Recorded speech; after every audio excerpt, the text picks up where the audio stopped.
sendiri. Habis itu lanjut selesai. Pandemi COVID-19 membuat tren investasi semakin meningkat. Banyak orang yang mulai melakukan investasi lantaran dianggap dapat mendatangkan keuntungan yang besar. Meski begitu, tidak semua orang memahami cara berinvestasi yang tepat.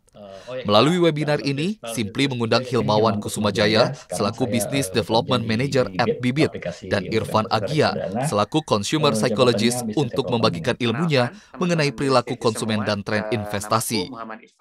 Pada kesempatan ini, Hilmawan menilai bahwa cek dan recheck merupakan hal yang sangat penting untuk dilakukan sebelum memulai berinvestasi di sebuah aplikasi.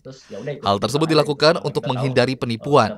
Ia juga memberikan tips lain bagi para milenial yang ingin memulai berinvestasi. Soalnya dana darurat sendiri, kalau ada aplikasi paling gampang sebenarnya kita nanya ke orang lain, nanya mungkin ke orang terdekat kita, ke keluarga, ke teman. Menurut mereka gimana sih? Yang pertama tuh kita harus tahu tujuan kita yang selesai untuk apa. Maksudnya ya jangan karena ada sesuatu yang menarik nih terus ya udah ikut-ikutan aja gitu tanpa kita tahu kita tuh mau ngapain sih di setelah tujuan itu. Kita harus tahu profil risiko kita tuh seperti apa sih.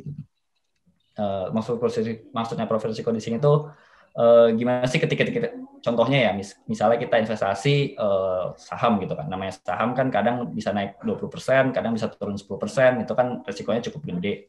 Apakah kita nyaman gitu ketika uang kita oleh misalnya katakan investasi 100 juta tiba-tiba turun jadi 90 juta gitu. Topik-topik yang memang hal menarik lainnya juga dibagikan oleh Agia yang menyatakan bahwa pengambilan keputusan dalam berinvestasi tidak sepenuhnya melibatkan aspek logika, melainkan justru banyak dipengaruhi oleh aspek emosional seseorang.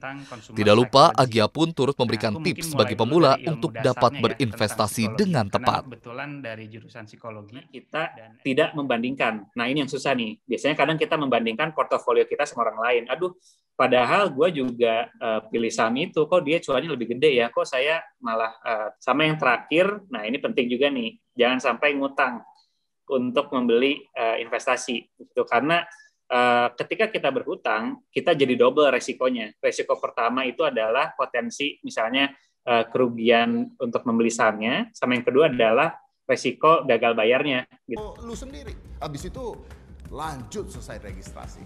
Canggih dan gampang.